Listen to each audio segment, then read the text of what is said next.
Saviour Jesus Christ. మనము Bible గ్రంథమును ఆదికాండం నుంచి మనం ఒక క్రమ పద్ధతిలో అధ్యయనం చేయడం ప్రారంభించాం.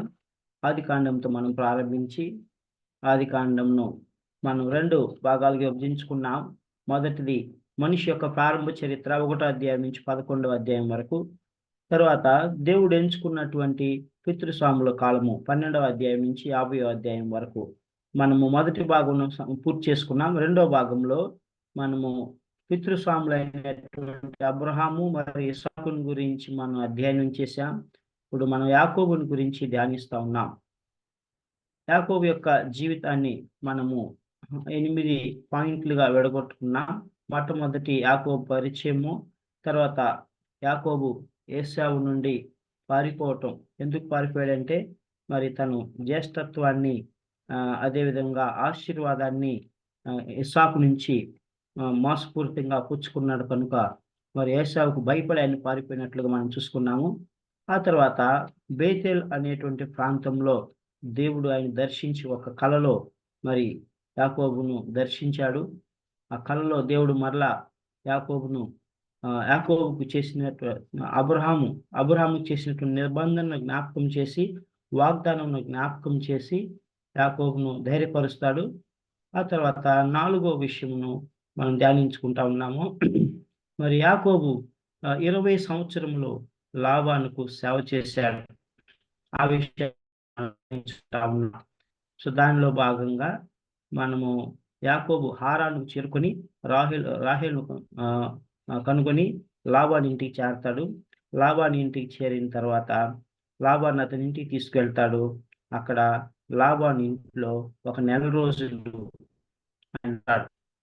సో ఆ నెల రోజులు ఉన్నటువంటి తర్వాత ఆ నెల రోజుల కాలంలో లాబాను ఏమి అక్కడ పని యాకోబు లాబానుతో ఉన్నాడు. అక్కడ నెల రోజులు లాబానుకు చెప్తా ఉన్నాడు ఏ విధముగా యాకోబు మరి జ్యేష్ఠత్వమును పొందుకున్నాడో, ఏ విధముగా తండ్రి యొక్క ఆశీర్వాదమును పొందుకున్నాడో తన తెలివిని బట్టి అవన్నీ కూడా లాబానుకు చెప్తా ఉన్నాడు. అదేవిధంగా అక్కడ ఉన్నటువంటి రాహేలును ఆయన ప్రేమిస్తున్నాడు. నెల రోజులు గడిచిపోయింది. నెల రోజులు గడిచిపోయిన తర్వాత మరి లాబాను అనుకున్నాడు, నెల రోజుల నుంచి మరి ఇక్కడ యాకోబు ఊరికనే ఉన్నాడు కదా. అందుకని ఏమన్నాడంటే, యాకోబు నీవు నా దగ్గర పని చేయి, నేను నీకు జీతం ఇస్తాను. నీ జీతం ఎంత, నువ్వు ఎంతకాలం ఐడియల్గా కూర్చుని ఉంటావు అని లాబాను అంటాడు. లాబాను అన్నప్పుడు అప్పుడు యాకోబు ఏమంటాడంటే, యాకోబు రాహేలును ప్రేమించాడు కనుక మరి ఆయన నువ్వు నాకు రాహేలును భార్యగా ఇచ్చినట్లయితే నేను రాహేలు కొరకు 7 సంవత్సరములు నీ కొలువు చేసేదను అని అంటాడు. ఏమైనటువంటి దేవుని బిడ్డలారా, సో ఆ విధముగా కేవలము రాహేలును భార్యగా పొందుకోవడానికై 7 సంవత్సరములు కొలువు చేస్తాడు. అదే అతని జీతం. అయితే మరి ఆ యొక్క చాలా యుక్తి కలిగిన వాడు కనుక, యాకోబు కంటే యుక్తి కలిగిన వాడు కనుక ఆయన మరి చాలా తెలివిగా చేసేసి 7 సంవత్సరాలు కొలువు అయిపోయిన తర్వాత మరి లేయాను భార్యగా ఇస్తాడు. ఇచ్చిన తర్వాత ఆ ఉదయకాలంనే యాకోబు మోసపోయానని తెలిసి, నీవు నాకు చేసినది ఏమిటి, నేను 7 సంవత్సరములు కొలువు చేసినది రాహేలు కొరకు కదా, నువ్వు నన్ను ఎందుకు మోసం చేసావనంటే, అప్పుడు లాబాను అంటాడు, మా యొక్క రీతి రివాజు ప్రకారము, మా యొక్క సంస్కృతి ప్రకారము పెద్ద కుమార్తెకి పెళ్ళి అవ్వకుండా చిన్న కుమార్తెకి చేయము. నువ్వు మరొక 7 సంవత్సరములు రాహేలు కొరకు నువ్వు సేవ చేయి, నా దగ్గర పని చేయి, నేను రాహేలుని ఇస్తానని అంటాడు. అలాగనే రాహేలును భార్యగా ఇస్తాడు. మరొక 7 సంవత్సరాలు గడిచిపోతాయి. ఆ 7 సంవత్సరాలు కూడా 14 సంవత్సరములు కూడా ఆయనకి కొన్ని రోజులుగానే గడిచిపోతాయి. ఎందుకంటే ఇష్టపూర్వకంగా ఆయన చేస్తాడు. అప్పుడు లేయా గర్భవతి కుమారులను కనును, 4 కుమారులను ఆమెను కనును. ఆ తర్వాత అక్కడ వరకు మనం చూస్తున్నాం. సో ఇక్కడ ఒక విషయం ఏంటంటే, యాకోబు ఇద్దరిని మోసం చేశాడు. మొట్టమొదటిది తన అన్న అయినటువంటి ఏశావును మోసం చేశాడు. ఏ విషయంలో మోసం చేశాడు? జ్యేష్ఠత్వం విషయంలో. చిక్కుడు గాయల కూర ఆయనకి పెట్టి ఏం చేశాడు, ఆయన జ్యేష్ఠత్వాన్ని కొన్నాడు. రెండవది, మరి ఆశీర్వాదంను ఇస్సాకు యొద్ద నుండి కుట్రపూరితంగా మోసపూరితంగా పొందుకొని ఉన్నాడు. ప్రియమైనటువంటి దేవుని బిడ్డలారా, ఈ మాటలను మనం జ్ఞాపకం చేసినప్పుడు మనకు గలతీయులకు రాసినటువంటి పత్రిక 6వ అధ్యాయము 7-8 వచనాలు జ్ఞాపకం వస్తాయి. ఒకసారి మనం చదువుకుందాం. గలీషియన్స్ చాప్టర్ 6 verse 7 and 8. గలతీయులకు రాసిన పత్రిక 6వ అధ్యాయము 7-8 వచనాలు చదువుకుందాం. మోసపోకుడి, దేవుడు వెక్కిరింపబడడు. మనుష్యుడు ఏమి విత్తునో ఆ పంటనే కోయును. ఎలాగనగా తన శరీరేచ్ఛలను బట్టి విత్తువాడు తన శరీరం నుండి క్షయమను పంటను కోయును. ఆత్మను బట్టి విత్తువాడు ఆత్మ నుండి నిత్య జీవమను పంటను కోయును. ప్రియమైనటువంటి దేవుని బిడ్డలారా, నేను మరలా చదువుతున్నాను. ఈ వాక్యంని జాగ్రత్తగా మరలా మీ బైబిల్ తెరిచి చూడండి. మోసపోకుడి, దేవుడు వెక్కిరింపబడడు. మనుషుడు ఏమి విత్తును ఆ పంటనే కోయును. ఎలాగనగా తన శరీరేచ్ఛలను బట్టి విత్తువాడు తన శరీరం నుండి క్షయమను పంటను కోయును. ఆత్మను బట్టి విత్తువాడు ఆత్మ నుండి నిత్య జీవమని పంటను కోయును. Do not be deceived, for God is not mocked, for whatsoever a man soweth, that shall he also reap. ఇక్కడ మనం గమనించినట్లయితే యాకోబు ఏం విత్తనం విత్తాడు? మోసము చేయటం అనేటువంటి విత్తనం విత్తాడు. మరి ఏం పంటను కోసాడు? మోసగింపబడటం అనే పంటనే కోసాడు.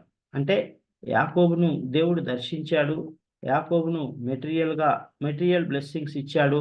ఆ తర్వాత యాకోబుని ఇజ్రాయెల్గా మార్చి యాకోబుని దీవించాడు, అది వేరే విషయం. అయితే యాకోబు చేసినటువంటి మోసానికి మరి లాబాను దగ్గర యాకోబు మోసగింపబడ్డాడు. ఎట్లా మోసగింపబడ్డాడు? మొట్టమొదటిది మరి రాహేలును భార్యగా ఇస్తానని చెప్పేసి లేయాను అతనికి భార్యగా ఇస్తాడు, ఒకటి. రెండవది, ఆయన చేత వెట్టి చాకిరీ చేయించి మరొక 7 సంవత్సరములు ఆయన చేత పని చేపిస్తాడు. ఆ తర్వాత వచ్చి ముందు ఉన్నటువంటి అధ్యాయాల్లో మనం చదువుకున్నట్లయితే అంత మాత్రమే కాదు, 14 సంవత్సరములు గడిచిపోయిన తర్వాత కూడా మరి లాబాను అంటాడు, నీ వల్ల నేను ఆశీర్వదింపబడ్డాను, నీవు మరలా నాకు సేవ చేయి, నీ యొక్క జీతాన్ని పెంచుతాను, నీకు ఇంకా ఎక్కువ జీతం ఇస్తాను అని విడిచిపెట్టడు. ఆ విధముగా 20 సంవత్సరములు మరి వెట్టి చాకిరి అంటే ఎంతో కఠోరమైనటువంటి శ్రమను యాకోబు చేస్తాడు. ఆ విధంగా చేసి లాభార్జితమును కూర్చి పెడతాడు. ప్రియమైనటువంటి దేవుని బిడ్డలారా, సో ఆ విధముగా లాబాను చేతిలో యాకోబు మోసపోయాడు. సో కాబట్టి మనం ఏ పంటనైతే విత్తుతామో, ఏ విత్తనాన్ని అయితే విత్తుతామో ఆ పంటనే మనం కోస్తాం. ఫర్ ఎగ్జాంపుల్, మన బైబిల్ గ్రంథంలో మన ఫరోను కనుక చూసుకున్నట్లయితే, ఫరో రాజు ఐగుప్తు దేశమునకు రాజు. ఐగుప్తు దేశమునకు రాజు అయినటువంటి ఫరో ఏం చేశాడంటే, మరి హెబ్రీ స్త్రీలలో పుట్టినటువంటి మగబిడ్డలను అందరినీ కూడా చంపివేయమని ఆజ్ఞ ఇచ్చాడు. నిర్గమకాండంలో మనకి ఆ భాగంలో ఉంటాయి. ఎందుకు ఆర్డర్ ఇచ్చాడంటే, ఇశ్రాయేలీలు యొక్క హెబ్రీలు మన దేశంలో పెరిగిపోతా ఉన్నారు, వారు భయంకరంగా విస్తరిస్తూ ఉన్నారు, వారు అధికులై వారు శత్రువులతో చేతులు కలిపి మన మీదకి యుద్ధానికి వచ్చి మనల్ని ఓడించి మనం పరిపాలిస్తారేమో, మనల్ని నాశనం చేస్తారేమో అని చెప్పేసి హెబ్రీ స్త్రీలకు పుట్టినటువంటి మొట్టమొదటి కుమారుడును, మేల్ చైల్డ్ని మరి వాళ్ళని చంపివేయమని ఆదేశాలు ఇచ్చేశాడు. మంత్రసానులకు కూడా వారిని పురిటి మీద చంపివేయమని ఆదేశాలు ఇచ్చాడు. అయితే వారు అలాగే చేశారు. అద్భుత రీతిగా మోషే కాపాడబడతాడు. ఆ తర్వాత మరి 10 తెగుళ్ళు మరి ఐగుప్తు మీదకి వచ్చినప్పుడు చిట్ట చివరి తెగులు ఏంటో తెలుసా? చిట్ట చివరి తెగులు ఏంటంటే, ఐగుప్తులో ఉన్నటువంటి ప్రతి ఇంట్లో, రాజు ఇల్లు మొదలుకొని మరి రాజు యొక్క రాజభవనం మొదలుకొని అతి పేద సర్వెంట్ వరకు కూడా వారి గృహాల్లో మొట్టమొదటి వారు చంపబడ్డారు. జ్యేష్ఠులు చంపబడ్డారు. జ్యేష్ఠుల్ని దేవుడు సంహరించి వేశాడు. ప్రియమైనటువంటి దేవుని బిడ్డలారా, ఫరో హెబ్రీలను నాశనం చేయాలనుకున్నాడు. ఫిబ్రవరిలో పుట్టినటువంటి కుమారులను నాశనం చేయాలనుకున్నాడు. అయితే మరి దానికి ప్రతిగా ఏమైంది, అదే పంటను కోశాడు. తన రాజభవనం మొదలుకొని తన యొక్క రాజ్యంలో ఉన్నటువంటి ప్రతి ఒక్క వ్యక్తి కుటుంబంలో మరి మొట్టమొదటి వారు చనిపోయారు. మృత్యు ఘోష ఐగుప్తులో పెల్లుబిక్కింది. తర్వాత దావీదుని కూడా మనం చూసుకున్నట్లయితే, దావీదు బత్షెబతో పాపం చేసి ఊరియాను చంపాడు. ఊరియాను చంపడానికి కారణమయ్యాడు. తద్వారా ఏమైందంటే దావీదు రాజు అయిన తర్వాత తన సొంత కుమారులోని ఒక కుమారుడు తన యొక్క ఉపపత్నులతో శయనించి పాపం చేశాడు. ఆ తర్వాత మరి అమ్నోను అనేటువంటి ఒక కుమారుడు తన సొంత సోదరైనటువంటి తామారుతోనే ఆయన మరి పాపం చేశాడు. ఆ తర్వాత తన కుమారుడైనటువంటి అబ్షాలోము అతి దారుణంగా ఆయన కళ్ళ ముందే చంపబడ్డాడు. ప్రియమైనటువంటి దేవుని బిడ్డలారా, సో కాబట్టి మనం ఏమి చేస్తామో అది మనకు తిరిగి వస్తది. ఏ విత్తనాన్ని విత్తుతామో అదే పంటను మనకు వస్తాం. ఏ కొలతతో మనం ఇతరులను కొలుస్తామో అదే కొలతతో మనం కొలవబడతాం. ఆ తర్వాత ఆహాబుని గురించి కూడా మనం చూసుకున్నట్లయితే, ఆహాబు ఇజ్రాయేలుకు రాజు, ఇజ్రాయేల్ ప్రజలకు రాజు. అయితే ఆహాబు మరి తనకు ఒక పొలం నచ్చి నాబోతు అనేటువంటి వ్యక్తి యొక్క పొలాన్ని మరి బలవంతంగా తీసుకొని అతని మీద రాంగ్ అలిగేషన్స్ వేసి అతను చంపేస్తాడు. ఆ తర్వాత దాని పర్యవసానంగా తర్వాత వచ్చినటువంటి రాజులు మరి ఆ యొక్క ఆహాబును ఆయన భార్యను కూడా వాళ్ళు చాలా దారుణంగా వారు చంపేస్తారు. చంపేసినప్పుడు ఆ యొక్క డెడ్ బాడీస్ అంతా అక్కడ ఓపెన్ ప్లేస్ లో వదిలేస్తారు. వచ్చినప్పుడు కుక్కలు వచ్చి వారి యొక్క శరీరాలను తింటాయి మరియు వారి యొక్క రక్తాన్ని త్రాగుతాయి. ప్రియమైనటువంటి దేవుని బిడ్డలారా, అపోస్తులైనటువంటి పౌలు కూడా మనం గమనించినట్లయితే, అపోస్తులైనటువంటి పౌలు స్టెఫను హతసాక్షి అయినప్పుడు అక్కడ స్టీఫెన్ రాళ్లతో కొట్టేటువంటి వారి దగ్గర వారి వస్త్రములకు కావలివాడిగా ఉండి ఆయన కూడా ఆ యొక్క స్టీఫెన్ యొక్క మరణంలో పాలుభాగస్తుడయ్యాడు. చూడండి, తద్వారా పౌలు మరి పరిచర్యకు వచ్చిన తర్వాత పౌలుని కూడా ఎలాగైతే స్టీఫెన్ రాళ్లతో కొట్టారో అలాగనే పౌలుని కూడా రాళ్లతో కొట్టి చనిపోయాడని ఆ యొక్క దెర్బే అనే పట్టణం దగ్గర బయట వదిలేస్తారు. ప్రియమైనటువంటి దేవుని బిడ్డ, చూడండి, ఈ మాట మనం చదువుకున్న అపోస్తుల కార్యములు 14వ అధ్యాయము 19 నుంచి 20వ వచనం, 19-20 వచనాలు. అపోస్తుల కార్యములు 14వ అధ్యాయము 19-20 వచనాలు. అంత్యోక నుండి ఈకోనియ నుండి యూదులు వచ్చి జన సమూహములను తమ పక్షంగా చేసుకొని పౌల మీద రాళ్ళు రువి అతడు చనిపోయానని అనుకొని పట్టణం వెలుపలికి అతన్ని ఈడ్చిరి. అయితే శిశువులు అతని చుట్టూ నిల్చుండగా అతడు లేచి పట్టణంలో ప్రవేశించి బర్నబతో కూడా దెర్బేకు బయలుదేరిపోయాను. సో ఇక్కడ ఈ లుస్త్రా అనేటువంటి పట్టణంలో జరిగినటువంటి సంఘటన ఏం చేశారు, అంతియోకు నుండి మరి ఈకోనియా నుండి యూదులు వచ్చారు.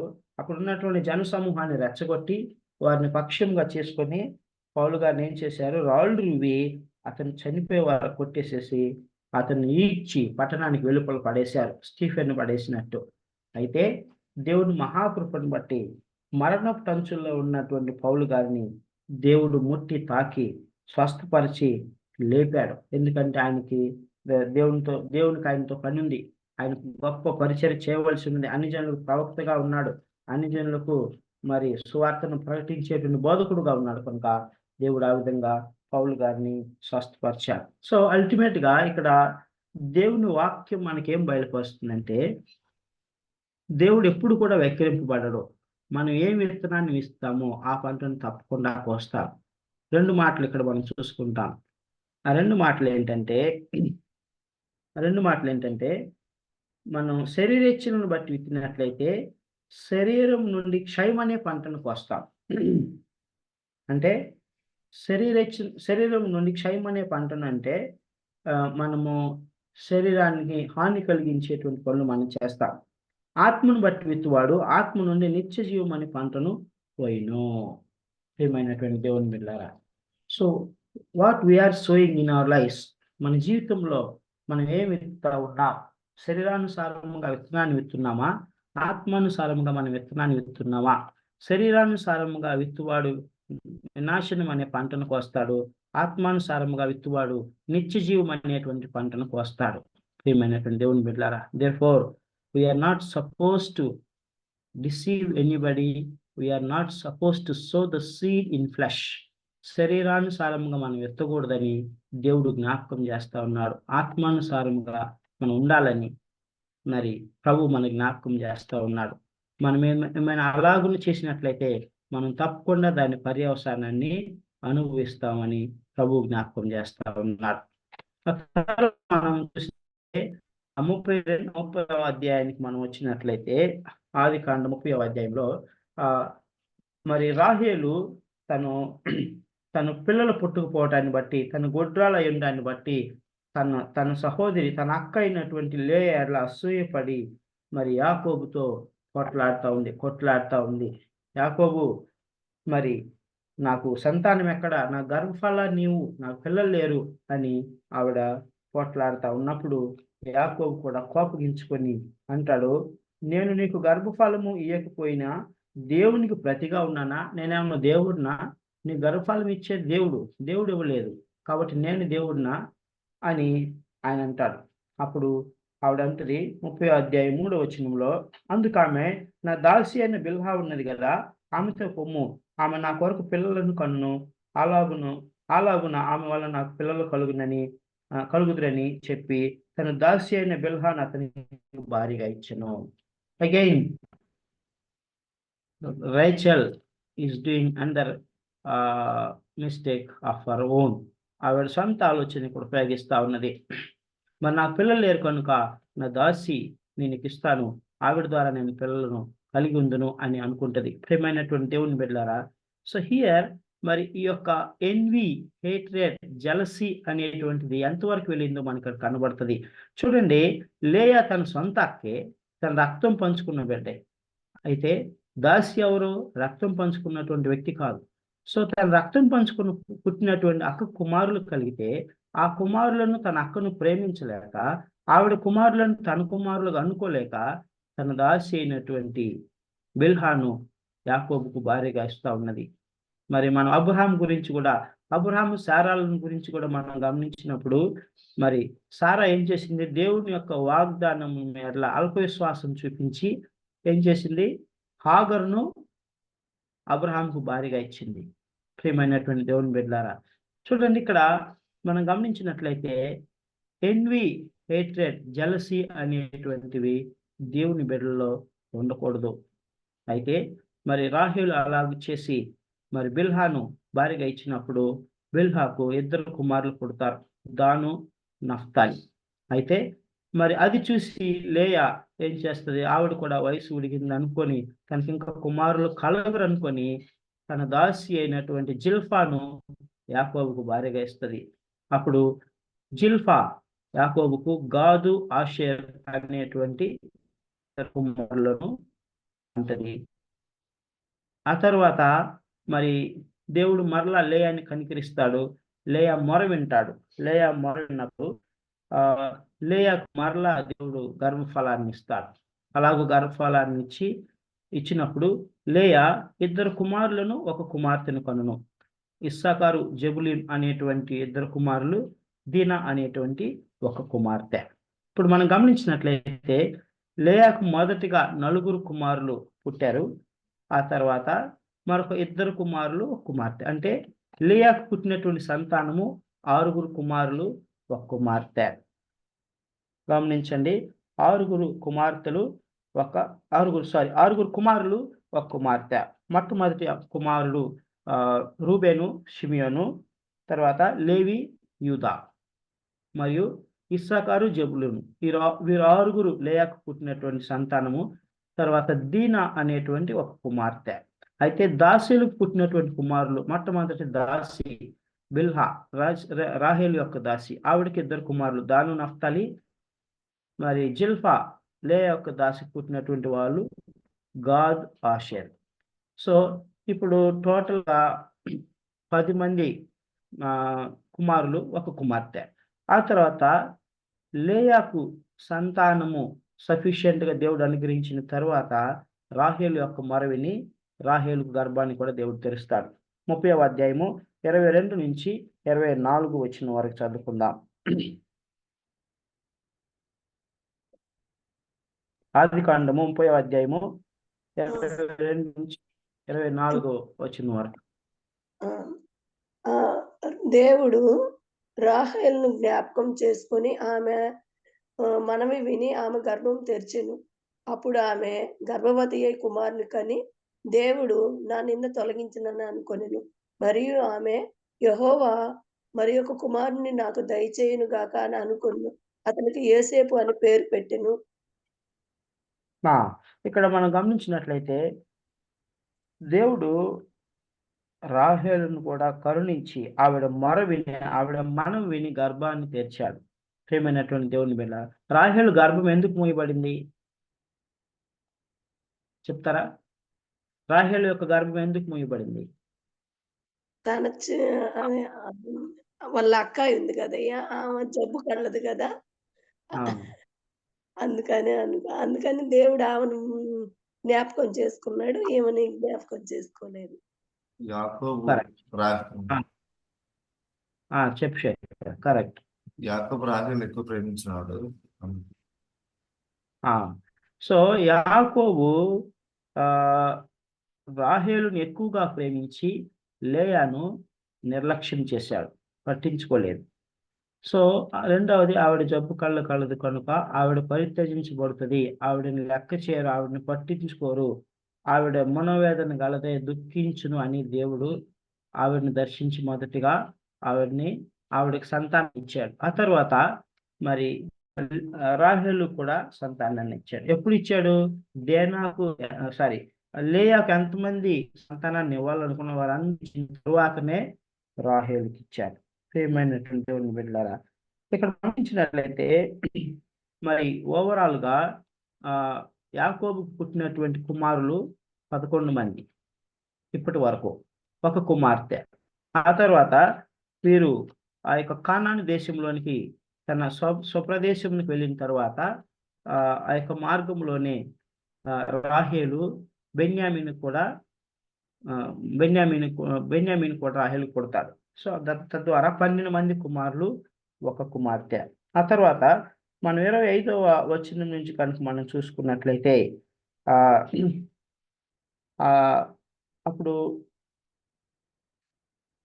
ఏమంటాడంటే యాకోబు ఏమంటాడంటే లాబానుతో అంటాడు, నా భార్యలను నా పిల్లలను నాకు అప్పగించుము, నేను తిరిగి నా దేశంకి వెళ్ళేదును, వారి కోసమే నేను నీకు కొలువు చేశాను, నేను నీ కొలువు చేసిన విధమును వెరుగుదు కదా అని చెప్పాడు. ప్రియమైనటువంటి దేవుని బిడ్డలారా, గమనించినట్లయితే యాకోబు మరి లాబాను తోటి అడుగుతాడు, లాబాను దగ్గర రిక్వెస్ట్ పెట్టుకుంటాడు, let me go to my father's house, I have served you for 14 years for these 2 wives, so this is sufficient, let me go back అని అంటాడు. అయితే లాబాను ఏమంటాడు?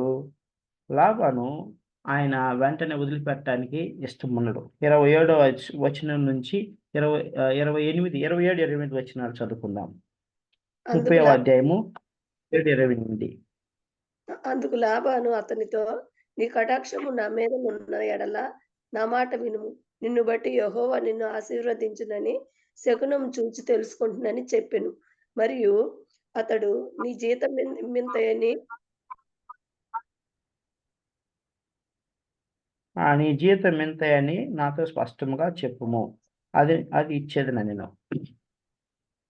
సో ఇక్కడ మనం గమనించినట్లయితే లాబాను యాకోబుని విడిచిపెట్టడానికి ఇష్టపడట్లేదు. ఎందుకంటే యాకోబు ఎంతో కష్టపడి శ్రమించి మరి లాబానుకు మరి సేవ చేస్తూ ఉన్నాడు.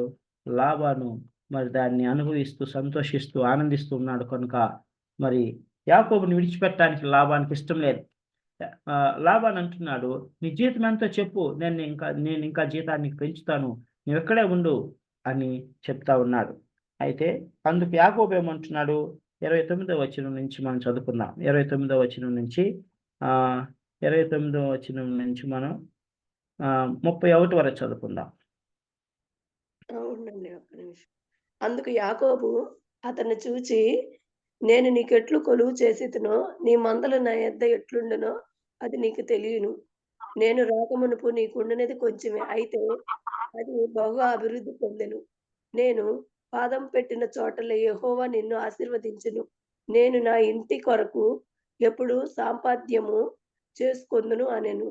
అప్పుడతడు నేను నేను నీకు నేను నేను నీకెంతో సేవ చేశాను. నేను నీకెంతో సేవ చేశాను. 14 సంవత్సరములు ఓన్లీ ఇద్దరు నీ కుమార్తెలు ఇద్దరి కొరకు నేను చేశాను. ఇప్పుడు నా సంతానం వచ్చింది. నా కొరకు నేనేమి చేసుకోలేదు. మరి నేను ఎంతకాలం నీకు చేస్తా ఉన్నాను. మరి నా ఇంటి వారి కొరకు ఎప్పుడు సంపాద్యము చేసుకుందును. నేను ఇంతవరకు నీకు చేశాను. ఎంతో కష్టపడ్డాను. మరి అన్నీ నీకు తెలుసు.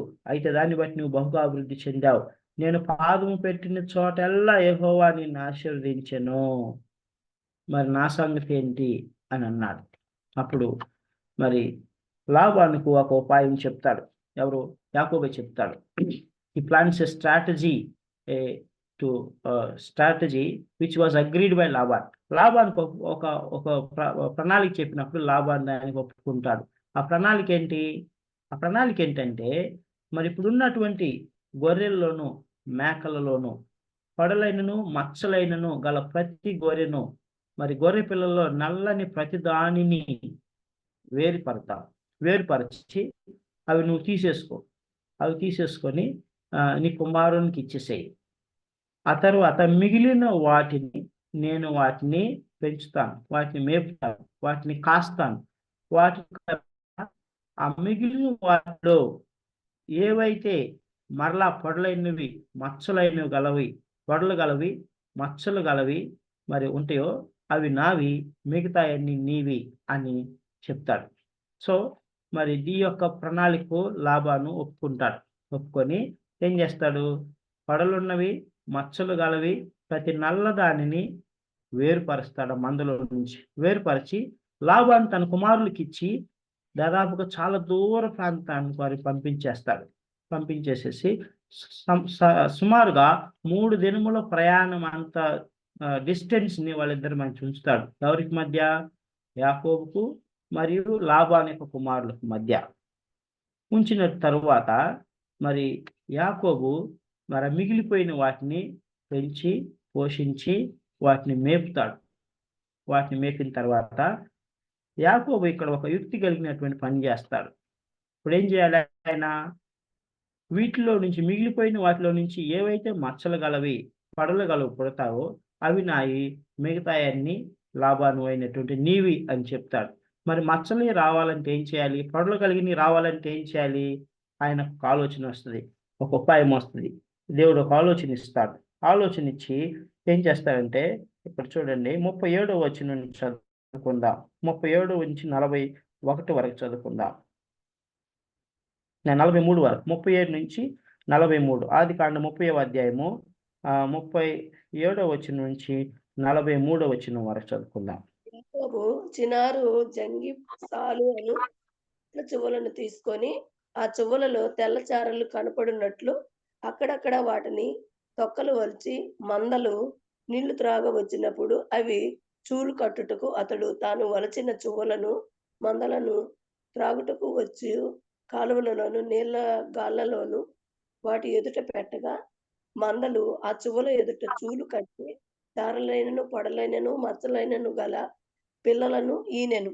యాకోబు ఆ గొర్రె పిల్లలను వేరు చేసి చారలు గల వాటి తట్టును లాబాను మందల్లో నల్లని వాటి తట్టును మందల ముఖములు తిప్పి తన మందలను లాబాను మందలతో నుంచక వాటిని వేరుగా ఉంచెను.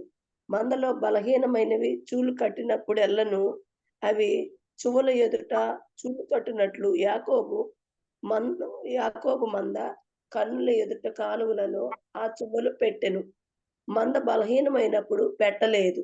అట్లు బలహీనమైనవి లాబానుకును, బలమైనవి యాకోబునకు వచ్చెను. ఆ ప్రకారము ఆ మనుషుడు అత్యధికముగా అభివృద్ధి పొంది విస్తారమైన మందలు, దాసులు, ఒంటెలు, గాడిదలు గలవాడాయెను. సో ఇక్కడ ఏం చేశాడంటే యాకోబు ఒక ఉపాయం పన్నాడు. ఆ ఉపాయం ఏంటంటే, చినారు జంగి సాలు అన్ని చెట్లు చువ్వలను తీసుకొని ఆ చువ్వల్లో తెల్ల చారలు కనబడినట్లు అక్కడక్కడ వాటిని తొక్కలు వలిచి మందులు నీళ్లు త్రాగు వచ్చినప్పుడు అవి చూలు కట్టుటకు అతడు తాను ఒలిచిన చువ్వలను మందులు త్రాగుటకు వచ్చు కాలువలోను నీళ్ల గాళ్ళలోను వాటి ఎదుట పెట్టగా అక్కడ పెట్టేశాడు. నీళ్లు తాగటానికి వచ్చినప్పుడు వాటి ఎదురుగా ఆ విధంగా నీళ్ళలో పెట్టినప్పుడు అవి వాటిని చూసి నీళ్లు తాగుతా ఉన్నప్పుడు మరి దేవుడు ఏం చేశాడంటే ఆ ఆ ఆ అట్లా వచ్చినప్పుడు ఆ మందలు ఆ చెవులు ఎదుటి చూలు కట్టి చారలైనను పొడలైనను మచ్చలైనను గల పిల్లలను ఈయనను. చూడండి, this is amazing something wonder. So ఇక్కడ మనం గమనించినట్లయితే ఆ యొక్క చువ్వలను, చారలు కలిగిన చువ్వలను ఆ యొక్క నీళ్ల గాడిలో పెట్టినప్పుడు ఆ మంద వచ్చి నీళ్లు త్రాగుతూ ఉన్నప్పుడు మరి ఆ యొక్క రిఫ్లెక్షన్ వాటి మీద పడి మరి అవి కన్సీవ్ అయ్యి పొడలు కలిగినవి, చారలు కలిగినవి అవి మరి కన్నాయి. సో ఆ విధంగా పొడలు కలిగిన, చారలు కలిగిన పిల్లలను అవి పెట్టినప్పుడు యాకోబు ఏం చేశాడు, వాటిని అన్నిటినీ సపరేట్ చేస్తా ఉన్నాడు. ఎందుకంటే ముందే చెప్పాడు కదా, ఈ మిగిలిపోయిన మందలో నుంచి మరి పొడలు కలిగిన, చారలు కలిగిన నాయి అని చెప్పేసి ఆయన చెప్పాడు. వాటిని వేరుపరుస్తూ మిగతా వాటిని అట్లా ఉంచుతూ మేపుతూ వాటిని పోషిస్తూ ఉన్నాడు. ఆ తర్వాత కొంతకాలం అయిన తర్వాత ఏం చేశాడంటే మరి బలమైనటువంటి మంద ఉన్నప్పుడేమో ఆ యొక్క ఆ యొక్క ఆ చువ్వలను పెట్టేవాడు. ఎప్పుడైతే మంద బలహీనమవుతుందో అప్పుడు ఆ చువ్వలను పెట్టలేదు. అప్పుడేమైంది, బలమైనటువంటి మరి మంద ఉన్నప్పుడు బలమైనటువంటి పొడలు, మచ్చలు కలిగినటువంటి గొర్రెలు, మేకలు వచ్చినాయి. మరి బలహీనమైనటువంటి ఉన్నప్పుడు మరి బలహీనమైనవి పుట్టినాయి. సో బలహీనమైనవి లాబాను అయిను, బలమైనవి యాకోబు అయిను. ప్రియమైనటువంటి దేవుని బిడ్డలారా, ఇక్కడ కూడా యాకోబు తన యుక్తిని ప్రదర్శించి మరి తన యొక్క గొర్రెలను, మేకలను, ఎడ్లను, మరి ఒంటెలను, గాడిదలను, దాసీలను మరి అభివృద్ధి పరచుకొని విస్తారమైనటువంటి సంపద కలిగిన వాడయ్యాడు.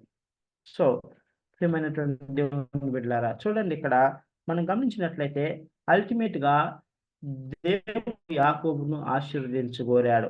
ఎందుకంటే 14 సంవత్సరములు కేవలము 2 భార్యల కొరకు ఆయన సేవ చేశాడు కనుక, కష్టపడ్డాడు కనుక, దాని ఫలితంగా దేవుడు 6 సంవత్సరాల్లో తన యొక్క మందను, తన యొక్క మేకలను, గొర్రెలను, తనకున్నటువంటి ఎడ్లను, గాడిదలను, ఒంటెలను విస్తారమయ్యేటట్లు చేశాడు.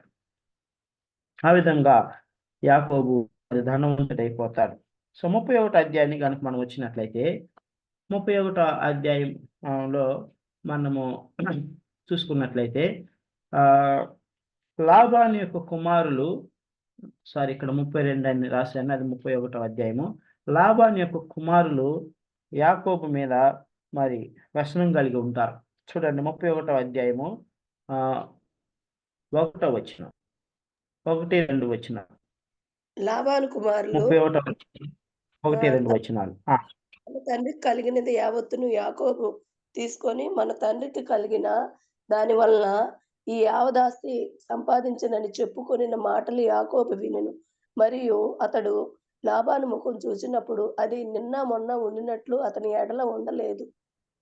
ఇప్పుడు మనం గమనించినట్లయితే లాబాను కుమారులు ఏమంటున్నారు, ఇదిగో యాకోబుకు వచ్చిన ఆస్తి అంతా కూడా మన తండ్రిదే కదా, ఆయన తీసేసుకున్నాడు అని ఒక మాట అంటున్నారు. మరొక మాట ఏమంటున్నారంటే, మరి యావదాస్తి, యాకోబు కలిగిన యావదాస్తి మరి మన తండ్రి వలన కలిగినదే కదా, మన తండ్రికి కలిగిన దాని వలనే కదా ఈ యావదాస్తి ఈయనకి వచ్చింది అని చెప్పుకుంటూ అసూయ పడుతూ ఉన్నారు. మరియు యాకోబు లాబాను యొక్క ముఖం చూసినప్పుడు మరి ఆయన ముఖం ఎట్లుందంట, నిన్న మొన్న ఉండినట్లు ఉండకుండా ఆయన కూడా తన ముఖం మార్చుకొని యాకోబు ఎంతగా ధనవంతుడయ్యాడు అని ఆ విధంగా ఆయన కూడా తన ముఖంలో ఆ యొక్క విచారాన్ని వెళ్ళబుచ్చుతా ఉన్నారు. ప్రియమైనటువంటి దేవుని బిడ్డలారా, ఇక్కడ మనం గమనించినట్లయితే మరి అక్కడ కంజీనియల్ ఎన్విరాన్మెంట్ లేదు, అక్కడ మంచి వాతావరణం లేదు. లాబానుకు లబ్ధి చేకూరినంత వరకు లాబాను సంతోషంగా ఉన్నాడు. యాకోబుకు లబ్ధి చేకూరుతున్న వెంటనే మరి లాబాను యొక్క ముఖము మాడిపోయింది. ప్రియమైనటువంటి దేవుని బిడ్డలారా, అది కూడా సరైనటువంటి విధానం కాదు. మన క్రైస్తవ జీవితం మనం అలా ఉండకూడదు. ఒకరు ఆశీర్వదించబడుతున్నప్పుడు వారిని బట్టి మనం సంతోషించాలి. మరి వాక్యంలో ఏం రాయబడిందంటే ఎవరికైనా మేలు కలిగిన యెడల మరి వారితో కూడా మిగతా వారు సంతోషించాలని, వారు దేవుని స్తుతించాలి అని వాక్యం సెలవిస్తా ఉన్నది. ప్రియమైనటువంటి దేవుని బిడ్డలారా, మనం ఒకరినొకరు ఘనముగా ఎంచుకున్నాలి. చూడండి, రోమపత్రిక 12వ అధ్యాయము, రోమపత్రిక 12వ అధ్యాయము 12వ అధ్యాయము 9వ వచనం, 9, 10 వచనాలు. రోమ 12వ అధ్యాయము 9, 10 వచనాలు.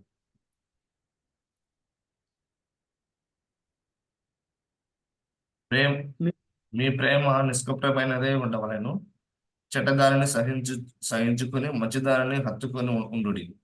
సహోదర ప్రేమ విషయం చెడ్డదారిని నసహించుకొని మీ ప్రేమ చెడ్డదారిని నసహించుకొని మంచిదారిని హత్తుకొని ఉండుడి. సహోదర ప్రేమ విషయంలో ఒకరి యందు ఒకడు అనురాగం గలవాలై ఘనత విషయంలో ఒకరినొకడు గొప్పగా ఎంచుకునుడి. రైట్. సో ఇక్కడ ఏమంటున్నాడు? మీ ప్రేమ నిష్కపటమైనదై ఉండవలెను. లాభాని ప్రేమ ఎట్లా ఉంది? కపటమైనదిగా ఉంది. తనకు లబ్ధి చేకూరినంత వరకు ఎట్లా ఉన్నాడు? మంచిగా ఉన్నాడు, సంతోషంగా ఉన్నాడు, నవ్వుతూ ఉన్నాడు. యాకోబుతో మాట్లాడుతాను, యాకోబు మరలా నువ్వు పని చేయి, నీకు జీతం పెంచుతాను అంటున్నాడు, నిన్ను బట్టి నేను ఆశీర్వదించబడ్డాను అంటున్నాడు. కానీ మరి ఎప్పుడైతే యాకోబు ఆశీర్వదించబడ్డాడో అప్పుడు యాకోబు మీద ఉన్న ప్రేమ పోయింది.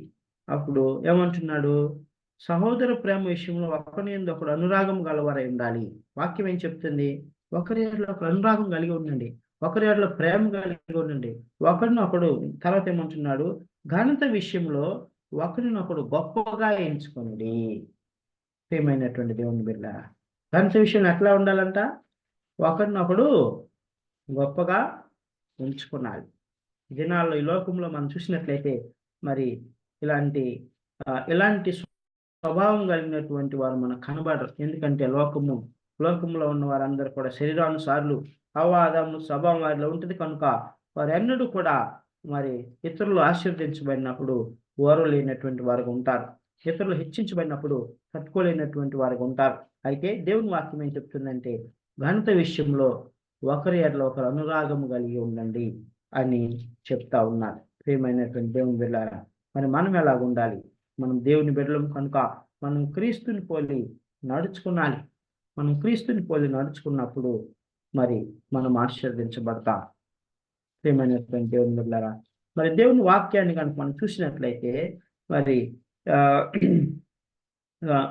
ఫిలిప్పీలకు రాసినటువంటి పత్రిక 2వ అధ్యాయము, ఫిలిప్పీలకు రాసినటువంటి పత్రిక 2వ అధ్యాయం 3వ వచనాన్ని మనం చదువుకుంటే, 3, 4 వచనాలు చదువుకుంటే ఇంకా మనకి అద్భుతమైనటువంటి మాటలు అర్థమవుతాయి. ఫిలిప్పీలకు రాసిన పత్రిక 2వ అధ్యాయము 3, 4 వచనాలు.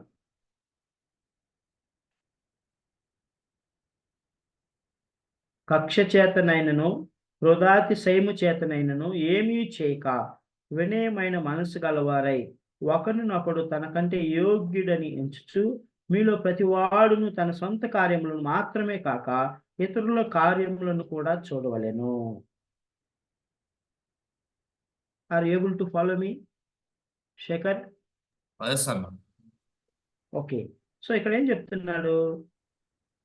కక్ష చేతనైనను హృదాతిశయము చేతనైనను ఏమీ చేయకూడదంట.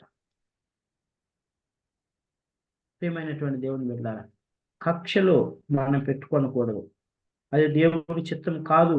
దేవుని వాక్యానికి విరుద్ధం. అసూయ మనం పెట్టుకోకూడదు. అది దేవుని చిత్తం కాదు, దేవుని యొక్క ఉద్దేశం కాదు, అది మానవుని యొక్క ఆలోచన. వినయమైన మనసు గలవారై ఒకరిని ఒకడు తనకంటే యోగ్యుడని ఎంచుకున్నది. ప్రియమైనటువంటి దేవుని బిడ్డలారా, so we have to honour one another. మనం ఒకరినొకడు ఘనముగా ఎంచుకున్నాలి, యోగ్యుడని ఎంచుకున్నాలి. Everybody is worthy. ప్రతి ఒక్కళ్ళు కూడా యోగ్యులని మనం ఎంచుకున్నాడు. కానీ వీడు అయోగ్యుడు, వీడు వ్యర్థుడు, వీడు వాళ్ళని ఏం కాదు, వీడు వాళ్ళు ఏం కాదు అని మనం అనకూడదు. ఏమైనటువంటి దేవుని బిడ్డలు లోకస్తులు అంటారు అలాగూ, మన పైన ఉన్న అధికారులు అంటారు, మన పైన ఉన్నటువంటి వాళ్ళు అంటారు, లేకుంటే సమాజంలో ఉన్న వారు అంటారు. But according to God's word every one is worthy. ప్రతి ఒక్కరు కూడా యోగ్యులే. అయితే విశ్వాసం ద్వారా దాన్ని మనం పొందుకోనాలి. ప్రియమైనటువంటి దేవుని బిడ్డలారా, ఇంకా ఏమంటున్నాడు, మీలో ప్రతి వాడును తన సొంత కార్యములను మాత్రమే కాక ఇతరుల కార్యములను కూడా చూడవలెను. లాభాన్ని ఎవరి కార్యాలను చూసుకుంటున్నాడు? ఎవరి లాభం చూసుకుంటున్నాడు? సొంత కార్యాలే చూసుకుంటున్నాడు. తన సొంత లాభాన్ని చూసుకుంటున్నాడు, సొంత కార్యాన్ని చూసుకుంటున్నాడు. అప్పుడు యాకోబునేమో మరి ఎలాంటి ఆస్తి లేనటువంటి వాడుగా చేస్తా ఉన్నాడు. గొడ్డు చాకిరీ చేయించుకుంటున్నాడు, సేవ చేయించుకుంటున్నాడు. మరి వచ్చినటువంటి లాభం అంతా తను ఆర్జిస్తా ఉన్నాడు. తన జీతాన్ని 10 మారులు మార్చాడు అని యాకోబు చెప్తాడు. ప్రియమైనటువంటి దేవుని బిడ్డలారా, as God's children, as God loved us, we also ought to love another. దేవుని బిడ్డగా దేవుడు మనల్ని ప్రేమించిన రీతిగా మనం ఒకరినొకరు ప్రేమింపు బద్దులమై ఉన్నాం. దేవుడు మనము ఎన్నిక లేని వారము, దౌర్భాగ్యులు, పాపులము, భ్రష్టులము, దుష్టులము, నరకమునకు పాత్రులైనటువంటి మనలను యోగ్యులుగా ఎంచి మనల్ని ప్రేమించి మనల్ని రక్షించాడు. అలాగనే మరి దేవుని ప్రేమను బట్టి మనం కూడా ఇతరులను కూడా యోగ్యులుగా ఎంచాలి, గనులుగా ఎంచాలి. ఇతరులను మేలు కోరుకోవాలి, ఇతరులకు సహాయం చేయాలి. ఇతరులను మనము మరి ఉన్నతమైనటువంటి స్థానంలో ఉండేటట్లుగా మనం చూడాలి. మన సొంత కార్యంలోనే కాక మరి ఇతరుల కార్యములను కూడా మనం చూడాలి. ప్రియమైనటువంటి దేవుని బిడ్డ, this is the mind of Christ. ఆ తర్వాత 5వ వచనంలో ఏమంటాడు, క్రీస్తు యేసునకు కలిగి నీ మనస్సును మీరును కలిగి ఉన్నది. ఆ కింద వచనాల్లో మనం చూస్తే మరి దేవుడు దేవాతి దేవుడై ఉండి మరణం పొందినంతగా తాను రక్షణగా చేసుకున్నాడు. ప్రియమైనటువంటి దేవుని బిడ్డలారా, సో ఆ విధంగా మరి ఆ యొక్క అసూయను కానీ, ద్వేషమును కానీ, మత్సరమును కానీ మనం పెట్టుకోనకూడదు. మనము దేవుని బిడ్డలం కనుక కక్షలు మనం అసలు పెట్టుకోకూడదు, కానీ మనం నిష్కపటమైన ప్రేమ కలిగి ఉండాలని దేవుని వాక్యం చేస్తాం. ఆ తర్వాత మనం గమనించినట్లయితే లాబాను ఆ విధంగా అన్న తర్వాత యాకోబు మరి యాకోబు ఏం చేస్తాడంటే, యాకోబుతో దేవుడు మాట్లాడతాడు. 3వ వచనం, అప్పుడు యెహోవా, ఆదికాండం 31వ అధ్యాయం 3వ వచనం, అప్పుడు యెహోవా నీ పితరుల దేశమునకు నీ బంధువుల యొద్దకు తిరిగి వెళ్ళుము, నేను నీకు తోడై ఉండేదనని యాకోబుతో చెప్పగా, ఇప్పుడు యాకోబు ఏం చేస్తాడంటే మరి తన పొలంలోనికి రాహేలును మరి లేయాని పిలుస్తాడు. పిలిచి ఉన్న విషయం చెప్తాడు. ఇదిగో నీ తండ్రి మొన్నట్లాగా నన్ను ప్రేమించట్లేదు, తన మనసు మారిపోయింది, ఆయన కుమారులు ఇలాగ అనుకుంటున్నారు. దేవుడు నన్ను ఆశీర్వదించాడు, దేవుడు నాకు దర్శనమిచ్చాడు, దేవుడు నా మందను విస్తరింపు చేస్తున్నట్లుగా నాకు దర్శనమిచ్చాడు. నేనెంతో కష్టపడి చాకిరీ చేసి ఇదంతా సంపాదించాను. మరి ఇప్పుడు మీ తండ్రి అయినటువంటి లాబాను నా మీద కక్ష పెట్టుకున్నాడు, నన్ను ప్రేమించట్లేదు. తన కుమారులు కూడా ద్వేషం పెంచుకున్నారు, అసూయ పెంచుకున్నారు. కనుక దేవుడు నాతో మాట్లాడాడు, మనము నా తండ్రి అయినటువంటి ఇస్సాకు ఉన్న దేశానికి వెళ్ళిపోదామని మరి యాకోబు వారిద్దరికి చెప్పినప్పుడు వారు కూడా అంగీకరిస్తారు. వారు కూడా అంగీకరించినప్పుడు ఆ విధముగా మరి వారు యాకోబు అక్కడి నుంచి బయలుదేరతాడు.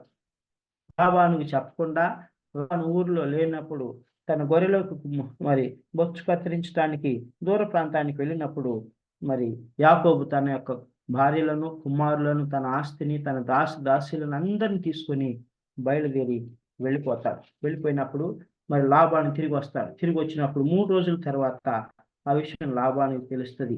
లాబానికి తెలిసినప్పుడు లాబాను వెంటనే మరి ఆయన వెంబడిస్తాడు. అనేక మందిని వెంట పెట్టుకొని వెంబడించి మరి ఆయన్ని ఒక ప్లేస్లో కలుసుకుంటాడు.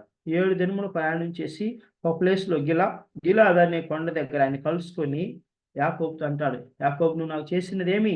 నన్ను ఎందుకు మోసం చేశావు?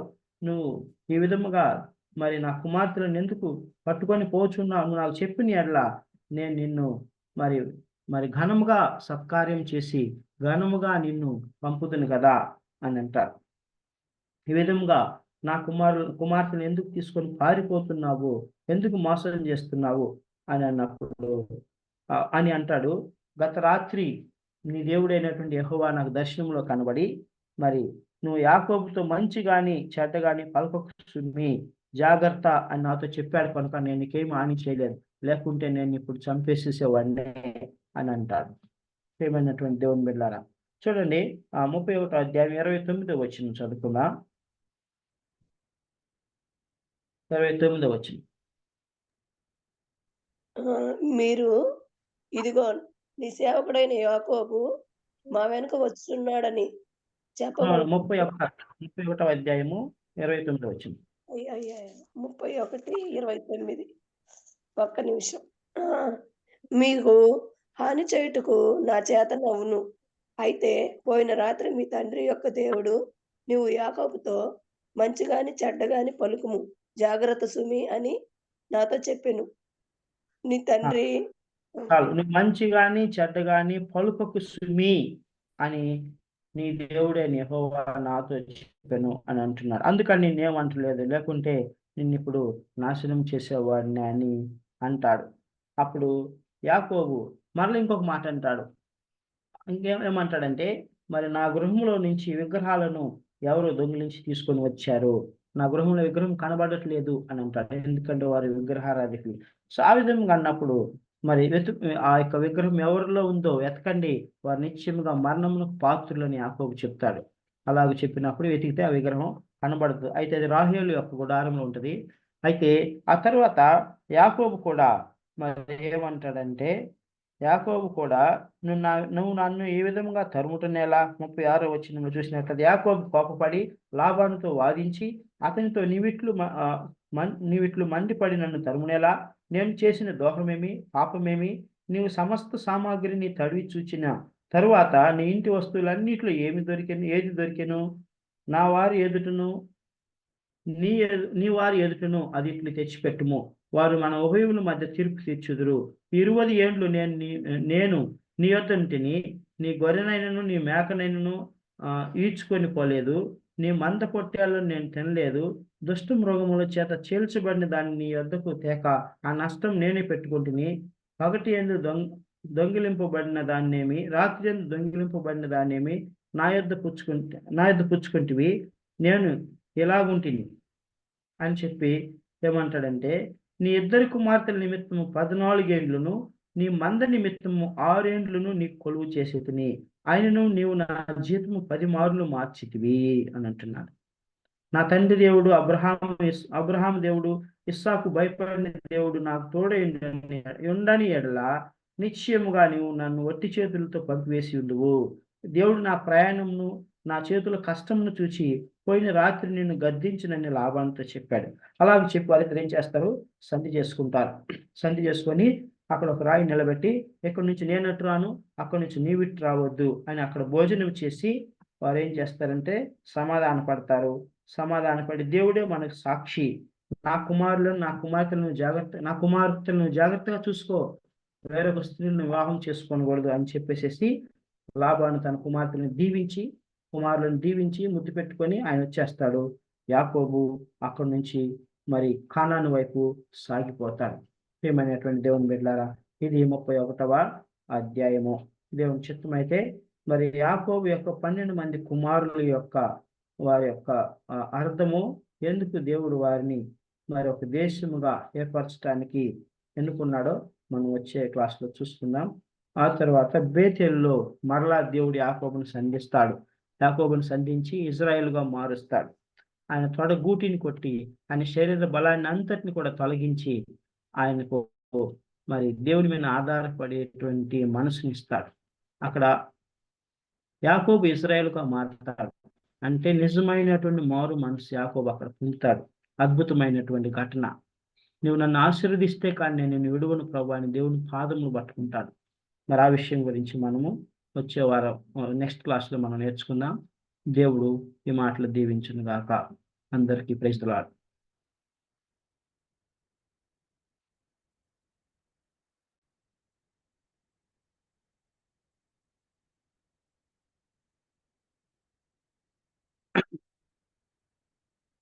సో మనం ఈరోజు క్లాస్ ముగించుకున్నాం. విజయ్ కుమార్